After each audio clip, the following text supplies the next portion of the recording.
Ma seule aspiration, c'est l'Algérie. Et on nous dit que c'est pas important. Je voulais qu'on parle un peu de Boualem Sansal, de Kamel Daoud, puis d'autres, d'autres sujets. Je ne sais pas ce que tu as à dire là-dessus, KNB. Je vais faire aussi communiquer dans le groupe. Ben, moi, j'étais en train de regarder, d'ailleurs, j'ai partagé juste un petit bout d'introduction de la chaîne algérienne francophone Alger 24. Bon, c'est un peu l'équivalent de France 24. Hein, je veux dire, l'information, c'est gloire à nos maîtres. Et là, c'est clair et net. C'est ce que je pensais dès le départ. L'idée, c'était de capturer Kamel Daoud. Et comme Boualem Sansal s'est présenté à l'aéroport d'Alger, et ben voilà. Parce que là, la chaîne, elle diffuse depuis à peu près 2 heures ce programme. Et c'est juste hallucinant ce qui se dit sur cette chaîne.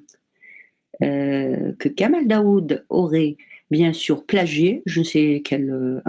et voilà, donc voilà, moi je suis choquée de voir que encore aujourd'hui, on ne sait toujours pas où est Boualem Sansal, sa famille et ses amis ne savent pas où il est, et bien sûr le torchon pondu par la AFP algérienne, c'est juste digne d'un TikToker énervé qui dit n'importe quoi.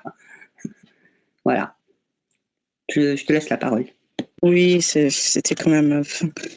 En fait, c'est venu en même temps, comme tu dis, ils auraient plus aimé capturer Kamel Daoud. Mais ce qui était étonnant, c'est non seulement de le traiter de plagiat, puis et après, ensuite dire « Ah, il a menti.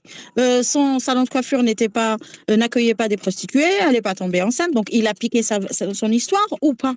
Et puis on pique pas... Tu peux trouver des histoires terribles, en fait, partout. Après, il faut savoir les mettre dans un roman. Et ça, c'est l'apport de Kamel Daoud et pas d'un autre, en fait. Les histoires terribles, on en a partout.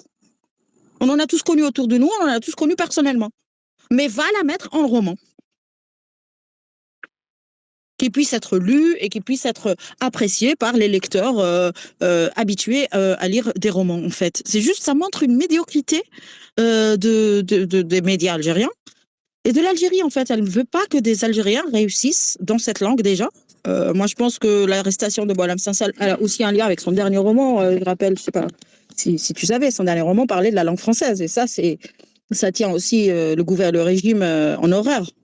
Si tu viens lui dire, alors que ça fait plus de 60 ans qu'il essaie d'éradiquer cette langue, et ici, il voit qu'en France, Boualem Sansal, l'Algérien, est reconnu comme le symbole de la francophonie. Ça aussi, ça les a dérangés. Je vais inviter Vivi qui a beaucoup publié sur Boualem Sansal. J'aimerais bien qu'il s'exprime là-dessus. Ceux qui veulent s'exprimer sur ce qui arrive à Boualem Sansal. Donc, je ne sais pas si tu as des nouvelles de son jugement. Moi, je n'ai pas forcément cherché longuement. C'est-à-dire que, attends, dès le départ, l'histoire n'est pas claire. Tu arrêtes quelqu'un à la sortie de l'aéroport. Moi, j'appelle pas ça comme on fait sur le service public disparition. Non, c'est pas une disparition. C'est un enlèvement. Déjà, parce que c'est pas la première fois qu'ils sont en Algérie. Il a toujours été en Algérie. Non, mais c'est depuis la sortie du livre de Kamel Daoud, plus l'interview qu'il a donnée à Frontières, où il a évoqué une partie de l'histoire. Parce que ce qu'ils essayent de lui coller, c'est juste ce qu'ils ont toujours collé à tous les journalistes et écrivains, c'est-à-dire atteinte à l'intégrité territoriale ou bien l'intégrité, la sûreté nationale. Parce que quand il a parlé dans Frontières, je ne sais pas si tu as vu cette interview, il a parlé de l'histoire du traçage du territoire de l'époque française. Il n'y avait pas d'Algérie encore, quand la France a établi les frontières telles que nous les connaissons aujourd'hui. Et ça, c'est Mohamed Harbi, le grand historien cité longuement par Benjamin Stora, ne dit pas autre chose que ce qu'a dit Boualem Sansal. Qu'ils arrêtent aussi Mohamed Harbi dans ce cas. Ce qu'a dit Boualem Sansal, ce n'est que de la vérité historique, en fait. Touda, ton son, il a un problème, j'ai l'impression. C'est étouffé. Qu'est-ce qui se passe? D'accord, ok. Attends. Et là, comme ça? Non, je t'ai dit ce qu'a dit Boualem Sansal. Je vais devoir m'absenter 5 minutes. Donc, j'aimerais bien te laisser côté, mais parce que là, mon son ne va pas être bon pendant 5 minutes. Mais juste, je voulais dire que ce qu'a dit Boualem Sansal n'est pas différent de ce que disent les historiens. Il faut arrêter. Non seulement c'est pas différent de ce que dit Mohamed Harbi, c'est pas différent de ce que nous disent les historiens du 19e, du 20e siècle.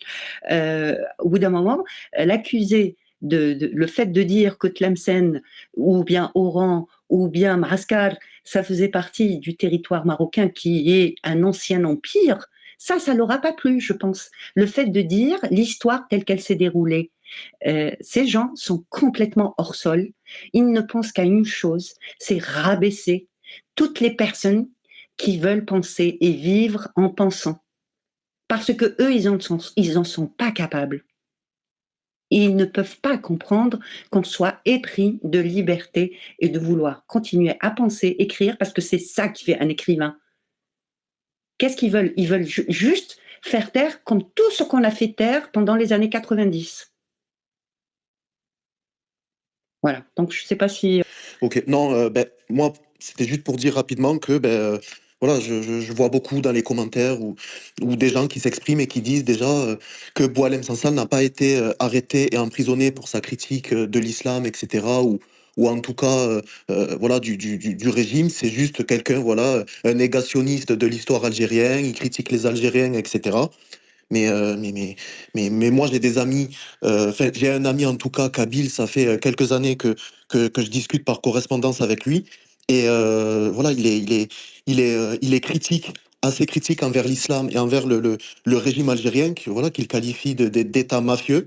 Et il me le dit constamment que sa vie est en danger. Il me dit pas qu'il risque la prison. Il me dit carrément sa vie est en danger. Il peut à tout moment subir un assassinat, etc. Il me le dit parce que il a un regard voilà, critique sur l'islam et qui critique le régime algérien. Donc non, c'est à partir du moment quand tu es en Algérie que voilà, tu critiques l'islam, que voilà, en tout cas, tu es assez dur sur cette religion soi-disant de paix et d'amour, tu, tu, tu risques ta liberté, mais tu risques aussi ta vie.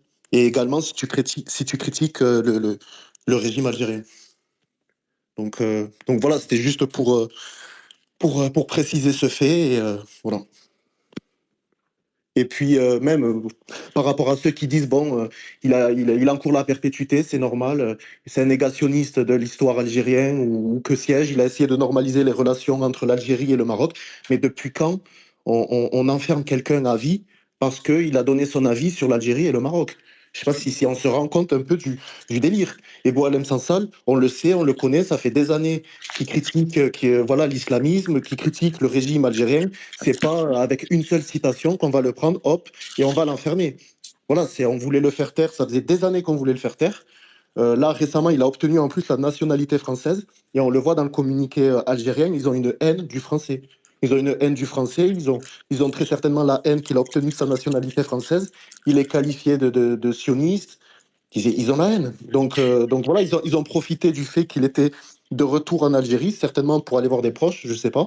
Mais en tout cas, il est retourné en Algérie, et dès qu'il est sorti de l'aéroport, voilà ce qui lui est arrivé. Oui, de toute façon, on sait que ce pouvoir, depuis soi-disant l'indépendance de l'Algérie, et qu'on attend toujours, hein, qu'on n'a pas encore vu, hein, l'indépendance de l'Algérie. En plus, là, Sansal, il a voyagé avec son passeport français. Et ça, ils n'aiment pas quand tu arrives alors que tu es binational, comme un tas de millions de gens sur la planète, tu peux avoir deux nationalités. Ça, ils n'aiment pas. Donc, je pense que pour moi, c'est simple. Depuis la sortie du livre de Houri, c'était l'occasion de taper sur Boualem Sansal parce qu'il se trouvait que lui a été là-bas. Moi, j'ai pas compris pourquoi il a fait ça. Mais après, moi, j'avais retweeté donc une interview qu'il avait donnée, en tout cas un passage télévisé, où il disait mais que lui, il avait conscience des risques, mais il ne voulait pas, en tout cas, partir. Enfin voilà, il avait conscience que voilà, l'arrestation, ça pouvait arriver du jour au lendemain, mais c'est que si voilà, il était en tout cas expulsé du pays, c'est de son chef lui-même qui le déciderait en tout cas. Mais en tout cas, que ce soit Boualem Sansal ou Kamel Daoud. Kamel Daoud, voilà, il a été cité aussi, mais ils sont vus comme... ils critiquent l'islam, d'accord, mais ils sont vus comme des harkis, parce qu'ils critiquent le régime, voilà, ils sont proches de la France, des valeurs françaises, et ça, ils ne supportent pas. Ils sont vus comme des traîtres, ils sont vus comme des harkis, et comme je le dis, Après, voilà, moi, j'aurais pu dire, hein, parce que j'ai fait une vidéo où je disais, voilà, il a été emprisonné pour avoir critiqué l'islam, c'est un fait. S'il a été emprisonné, c'est principalement pour sa critique. Moi, voilà, j'ai axé l'information sur ça, mais bien évidemment, il n'y a pas que ça, mais ça en fait partie. Et dire que, ben, il n'a pas été emprisonné pour sa critique de l'islam, mais uniquement parce qu'il a voulu normaliser les relations avec l'Algérie ou le Maroc, Je faut suis arrêter de prendre les désolée, gens pour ça des dingues, non, quoi. c'est pas vrai. Ça, c'est pas vrai. Il n'est ni historien, il n'est pas politique pour que sa parole soit considérée comme effective politiquement sur la question du Maroc. Ce n'est pas sur la question du Maroc. C'est vrai que ça fait très longtemps qu'il parle de l'islamisme et du régime en même temps. Le régime est critiqué par Boualem Sansal depuis le début, en fait, depuis le début de son écriture. C'est d'ailleurs pour ça qu'il a été viré du pouvoir, parce qu'il travaillait comme fonctionnaire de l'État algérien. Mais en fait, le fait que Kamal Daoud ait eu le prix Goncourt et que lui il ait eu la nationalité, ils se sont attendus à ce qu'il devienne, soit comme c'est prévu, qu'il le devienne un éternel, c'est-à-dire un académicien, au vu de son dernier roman et de son amour pour la langue française et de son œuvre tout entière, ou d'accéder au prix Nobel, ce qui le ferait connaître. Et ni lui ni Kamal Daoud ne sont des exemples à donner pour les Algériens, parce qu'ils sont si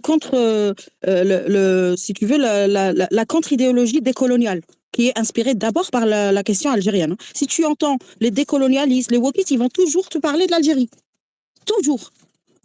Instrumentaliser la question algérienne pour défendre le Hamas, ils vont instrumentaliser la question algérienne pour défendre le voile, ils vont instrumentaliser bien sûr les écrits de Frantz Fanon qui ont été écrits, je rappelle, en contexte de guerre d'Algérie, ce n'est pas en contexte de colonialisme de la France, parce que c'est exactement ce qui se passe. La France est en train d'être colonisée par soi-disant les anciens colonisateurs. Faut arrêter votre vengeance en fait. Il y a eu des accords d'Évian qui sont censés en fait être équitables envers les deux côtés. Donc, faut arrêter de se dire, ah bah, il a collaboré. C'est qui cet ennemi? Je crois qu'il y a eu je croyais qu'il y avait des accords qui ont fait que la guerre est finie. Sinon, il faut déclarer la guerre clairement et que la France réponde aussi avec ses armes. Moi, je trouve ça injuste qu'un écrivain français soit arrêté en Algérie, que la France ne puisse rien faire, en fait. C'est humiliant. Mais déjà, nous, on en est sûr, c'est un fait, c'est factuel. Voilà, il a été arrêté parce que ce qu'il disait, ça dérangeait. Ça dérangeait l'État algérien. Il disait, voilà, en tout cas, il donnait son avis sur l'Algérie. À partir du moment où tu as un regard critique sur ce régime, tu es emprisonné. C'est un régime mafieux, c'est la mafia. Et voilà, il donnait aussi son avis sur l'islam, donc il dérange. Et moi, ce que je trouve vraiment mais inacceptable, c'est que on entend voilà des gens, même parfois, je sais pas, on entend des gens dire non, mais écoutez, voilà, à trouver des excuses. C'est pas pour sa critique de l'islam, c'est parce Exactement. il aurait sorti une citation sur le Maroc. Mais depuis quand on emprisonne un citoyen parce qu'il a la nationalité française? J'ai Boualem dit, il Sansal, a dit, il faut fermer les mosquées en France. oui, oui, Rien que mais ça. même s'ils disent la mosquée, c'est de la merde. Je veux dire, c'est un citoyen français, il a le droit de donner son opinion. Depuis quand on enferme un Français et surtout, enfin, je sais pas, il encourt la perpétuité. Et la prison en Algérie, c'est pas le Club Med en France. Je suis pas sûr que s'il fait plusieurs années en Algérie en détention, je suis pas sûr qu'il en ressort vivant, franchement. Donc, Mais il est déjà en vieux. fait, ce que je trouve incroyable, c'est qu'on trouve des excuses et qu'il n'y ait pas l'ensemble de la classe politique, qu'on soit, je sais pas moi, de droite, de gauche, peu importe, et qu'on dise en fait, à partir du moment où c'est un citoyen français qui est emprisonné en Algérie pour avoir donné son avis, mais on devrait tous, je sais pas, faire bloc, le soutenir, parce que franchement, il a pas tué des gens, il a pas essayé de tuer quelqu'un, il a pas commis un crime, un délit, non, il a donné son avis. Il a donné son avis sur, voilà, sur l'islam, il a critiqué le fondamentalisme islamique, il a parlé, voilà, il parle beaucoup de l'islamisme. En plus, voilà, c'est quelqu'un, bon, et non, on l'a enfin, je trouve ça incroyable, quoi. Là, il a donné son avis, voilà, sur le fondamentalisme religieux, sur l'État algérien, et je trouve ça incroyable qu'un citoyen français qui est emprisonné pour avoir donné son avis en Algérie ne soit pas soutenu par tout le monde. C'est incroyable. Macron, je sais pas, Mais il la gauche devrait. en France le déteste. Et ça se voit, parce que déjà, aucun mot n'a été dit ni par la gauche, ni par Amnesty International. Il faut savoir aussi, faut reconnaître et en être conscient. Là où la liberté d'expression, où les droits des femmes devraient être défendus, l'islamisme s'est installé comme le chef. On le voit avec Amnesty International. Amnesty International, ils trouvent les moyens, parce que pour faire une campagne, s'il te plaît, il faut des moyens, du temps, des salariés, pour dénoncer la soi-disant tyrannie française qui interdit le voile à l'école et dans le sport, mais ils n'ont pas trouvé le temps de dénoncer l'arrestation arbitraire d'un écrivain ni la cabale qui est menée contre Kamal Daoud pour avoir écrit, je rappelle, ce n'est pas un essai, ce n'est pas un documentaire, c'est un roman. Ils sont allés jusqu'à dire il a déshabillé la femme dans le roman. En fait, la femme qu'il a déshabillée dans le roman, c'est un personnage. Mais ces gens-là ne comprennent pas ce qu'est un personnage, comme ils ne comprennent pas ce qu'est une caricature. Mais jusqu'à quand, en fait, on va avoir affaire avec des gens qui ne comprennent pas nos valeurs et se soumettre face à eux, au lieu de leur expliquer, ce n'est pas du paternalisme, c'est juste de l'ignorance qu'il faut combler, en fait. Oui. Oui, d'ailleurs, le matin d'Alger, le matin d'Algérie, il titre Boualem Sansal l'interroger, l'interroger modérément, oui, l'emprisonner durablement, non. Tout est dit dans ce titre. Ça, c'est la presse algérienne. Qu'est-ce qui se dit en France? Tous les médias français et tous les politiques français de gauche, silence radio. Et d'ailleurs, regarde bien ce qu'ils disent concernant est-ce que l'article commence par une question, est-ce que son compatriote Kamel Daoud a ces derniers temps capté trop d'attention et de lumière que Boualem Sansal, l'autre poulain de vedette de l'éditeur Gallimard, a cherché à ramener vers lui un peu de curiosité voulue pour cela, dangereusement titiller la fibre patriotique du régime militaire algérien, prendre délibérément parti en faveur de son rival chérifien, et se positionner ainsi sur la courbe glissante du revirement diplomatique du locataire de l'Élysée. Ça va. Et en plus, vous savez que pour son roman 2084, ils ont été même jusqu'à l'accuser d'avoir plagié un autre écrivain algérien qui écrit en arabe, il est plus tourné vers le Moyen-Orient, qui aurait titré son roman 2084, l'Arab al-Akhir. La médiocrité. Mais va écrire, moi je veux bien faire. Il suffit pas de copier pour en arriver à un roman. C'est un roman, c'est pas une formule en fait ou une invention. C'est un roman, c'est le récit, c'est ta manière, c'est ton style en fait. Non, mais tu sais, s'il fallait emprisonner toutes les personnes voilà, qui ont plagié des romans, putain, mais il y aurait un paquet de personnes emprisonnées. Il se trouve des excuses pour pouvoir justifier le fait d'emprisonner une personne qui a eu un regard critique sur leur religion d'État et sur leur régime mafieux. Tout simplement, ils vont pas faire de communiqué en disant on a emprisonné Boualem Sansal parce qu'il a critiqué le régime et parce qu'il dénonce l'islam. Et jamais ils ne diront ça, parce que ils avoueraient, directement ou indirectement, ils ont toujours fait ça. C'est un régime mafieux, cet État algérien, et que l'islam ne peut pas être critiqué vraiment librement sans risquer sa vie ou sa liberté, tout simplement. Mais le problème, c'est que ça fait longtemps que Boualem Sansal critique, même quand il habitait en Algérie. Pourquoi ils l'ont pas arrêté? C'est le fait qu'il devienne français. Et le fait qu'il risque de devenir académicien ou il risque d'avoir le prix Nobel qui les a précipités vers lui, en fait, moi je pense. Ils veulent pas, en fait, Boualem Sansal le rappelle trop le bon côté du colonialisme qu'ils veulent pas entendre. Oui, le français, c'est notre butin de guerre. Ça a été dit même par Kateb Yassine, d'accord? Le français défendu par Boualem Sansal et Kamal Daoud, c'est notre butin de guerre. Kamal Daoud, on parle même quand même bien vacant. Désolé pour les pieds noirs, mais c'est une vérité, ça. Sauf que ça les arrange pas. Quelqu'un qui écrit en français, ils veulent éradiquer. Ça fait 60 ans qu'ils tentent d'éradiquer. La décennie noire était l'espace-temps le plus important dans l'éradication de la langue française, en ayant tué la majorité des profs de français, en les ayant déjà soit poussés à l'exil, soit tués, soit menacés. Donc, t'as des profs de français qui se sont retrouvés à enseigner les maths par peur, en fait. Tu vois, donc ça va loin. Moi, je pense que son dernier roman, y est pour quelque chose aussi. Oui, parce qu'il défend la langue française. Il dénonce l'arabisation brutale de l'Algérie. Il n'est pas le seul. Les linguistes la dénoncent, les historiens la dénoncent et les romanciers aussi la dénoncent. Parce que si tu éradiques la langue française de l'Algérie, comment les petits Algériens vont-ils lire déjà Mohamed Dib? Comment vont-ils lire Kateb Yassine? Comment vont-ils lire Kamal Daoud? Comment vont-ils lire les auteurs francophones algériens, en fait? C'est les couper d'une partie de leur histoire. Et ça, c'est criminel. Tous ces auteurs n'existent, ils sont maintenant, depuis des décennies déjà, par exemple, un auteur comme Kateb Yassine, il n'est pas au programme scolaire. Ça fait des décennies qu'on ne sait plus qui est Mohamed Dib, on ne sait plus qui est Mouloud Feraoun. Kateb Yassine, ça a été aussi c'est pour ça que Kateb Yassine a fait plus son travail, il l'a fait depuis la France. Il ne pouvait pas exercer son métier. Et il est inexistant dans les programmes scolaires depuis depuis au moins les années 80, parce qu'avec Najma, jusqu'au milieu des années 70, c'était toléré parce que c'était une pièce de théâtre, c'était écrit d'Alija, pour le public, tout le monde pouvait comprendre, mais après, c'était terminé. Interdit des programmes scolaires.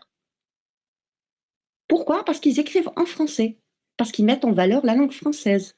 Jusqu'où ça va aller? Tout en sachant que c'est tous ces hypocrites, même si l'administration a été arabisée pour le public, mais eux, en interne, ils continuent à tout écrire en français, parce que tous ces vieux croutons, ils ne maîtrisent pas la langue arabe. Ils mettent tous leurs enfants dans des lycées privés qui ont le français comme langue d'enseignement, les hypocrites. Tu vois, le président Tebboune, il a du mal à s'exprimer en arabe. Il ne peut pas faire une phrase correcte en arabe. Mais si tu le lâches en français, il est très à l'aise en français. C'est normal. Il est de la génération de gens qui ont appris le français. Toutes les études ont été faites en français. Donc, il a bon dos la colonisation. Elle a bon dos la colonisation française. Mais coloniser, ça ne veut pas dire, c'est pas les Français, quand ils sont arrivés sur ce grand territoire où il n'y avait pas d'État-nation, ça n'existait pas. C'était la régence ottomane. Il y avait 2 principautés, une à Tlemcen, une à Béjaïa, et après, c'était un terrain vague, des tribus, système tribal. La France, par la langue aussi, a unifié des tas de tribus, des tas de gens qui parlaient des dialectes différents. D'autres parlaient le berbère, l'autre parlait plus ou moins un arabe avec du libyque et du je ne sais quelle autre langue. Donc, au bout d'un moment, on ne peut pas continuer comme ça à être en guerre permanente avec les autres peuples. C'est pas possible. Mais quoi. surtout avec la France. Une fois que tu te mets à dire du bien de la France ou à défendre, parce que devenir français, je suis désolée, tu vas faire comment en fait? Continuer à détester la France alors que tu es français? Continuer à détester devant les autres? Parce que en fait, j'ai pas l'impression, j'en suis certaine. J'ai la conviction qu'être algérien, c'est détester la France. Si être algérien était une action, quel verbe je vais choisir? C'est détester qui? La France. Si tu es un vrai Algérien, non, je suis désolée. Moi, je ne m'identifie pas par la haine. Je vais m'identifier grâce à l'amour. Tu permets? Haineux? Et depuis que Boualem Sansal est devenu français, parce que j'en connais quelque chose du devenir français, genre tu dis non, je veux pas que mon pays se devienne islamique ou musulman, non, ça c'est islamophobe en fait. Et là, j'ai vu qu'elle est là, attends, je vais voir juste son nom. Marianne, Liberté Chérie, a publié ça que j'ai pas encore écouté, on va l'écouter ensemble. C'est à vous, qui parle de Boualem Sansal avec un monsieur que je ne connais pas, Nedjib Sidi Moussa. Bon, je vais avoir un peu de bruit du vent. Il se trouve que Boualem Sansal, depuis quelques années, alimente un discours hostile voilà. envers des immigrés oui. musulmans et reprend tous les thèmes d'Éric Zemmour. Vous avez montré un entretien, on aurait pu prendre un extrait d'un entretien qu'il a donné à Frontières, qui est un média d'extrême droite. On va le regarder aussi. C'est quand même choquant. Je ne dis pas que ça justifie. Ah ben si, tu en parles au moment où il est en prison en fait. Bien sûr que tu justifies. C'est fini, c'est trop tard, tu l'as déjà dit. Ces gens ne se rendent même plus compte qu'ils sont en contradiction en permanence. Ils disent une phrase et dans la même phrase, il y a 2 idées qui s'opposent. Ben non, pourquoi tu le en même temps. Le en même temps. Non, ça marche pas comme ça. Non, tu l'as déjà dit, en fait. Il est en prison, le gars. Il est en prison. Il vient nous dire, en fait, il est en prison parce qu'il prend les thématiques d'Éric Zemmour. C'est pour ça que c'est ça que tu es en train de dire. Ils sont clairs là-dessus. Donc, quand je vois que des militants des droits de l'homme, des militants antiracistes, des intellectuels du milieu culturel parisien le présentent comme un homme des Lumières, un homme qui défend les grandes causes, je suis désolé, mais ils se trompent complètement. Ou alors ils sont aveugles, ou alors ils sont complices. Donc, pour comprendre aussi le malaise qui est le mien, mais qui est aussi celui de beaucoup de gens qui connaissent l'Algérie, qui connaissent la France, je pense qu'il faut rétablir les faits. Et encore une fois, ça ne justifie en aucune manière la répression de la part d'un État, mais je pense qu'il faut aussi respecter la vérité. Bon, allons-y alors. Respectons la vérité et tentons d'ouvrir le débat. Allons-y alors. Non, mais c'est qui cette lumière? Un docteur, s'il te plaît, en sciences politiques, tu sais, Sciences Po et compagnie, ça se voit que l'idéologie décoloniale gangrène sa thèse, c'est sûr. En fait, tous ces gens-là, ils devraient... Il s'appelle Nedjib Sidi Moussa et, s'il te plaît, il est docteur en sciences politiques, j'imagine, à Sciences Po. Tu veux t'attendre à quoi de ces gens-là? C'est des lâches. Même quand tu es en prison, ils peuvent venir et t'écraser encore plus. C'est ça. Oui, en fait, ce discours décolonialiste ou indigéniste procède toujours de la même façon. Au lieu d'analyser une situation donnée, ils vont privilégier plus l'accusation, et je suis sûre que ce monsieur n'a jamais lu aucun livre de Boualem Sansal. J'en suis sûre. Non, mais c'est des ignorants. Ils ont été privés de l'information sur la décennie noire. Pourquoi? Parce que la terreur venait de leur religion. Et la question de pas d'amalgame aussi, ça les a habités. Et du coup, ils continuent. Mais non, nous, on les laissera pas faire. Parce que le pas d'amalgame à vie, ça fait que, en fait, la France devient islamique. Et c'est pas ce qu'on veut. On a dit non, c'est non. T'as Ilyas Dimzalen qui dit le fait d'interdire le voile à l'école, il faut transgresser cette loi. Non, en fait, de quel droit? Toi, ta religion, toi, l'adepte de la religion islam, de quel droit, en fait, tu te permets d'exiger un droit supérieur aux autres religions? Les autres religions acceptent d'arriver sans signe religieux à l'école. Pourquoi pas les musulmanes? Ou alors, vous êtes en train de nous dire que vous croyez pertinemment à votre croyance, ou vous adhérez à votre croyance, qui est de dire que les musulmans sont supérieurs aux autres. Et ça, désolé de vous le dire. Mais dans la théorie sur l'antiracisme, ça s'appelle du racisme, en fait.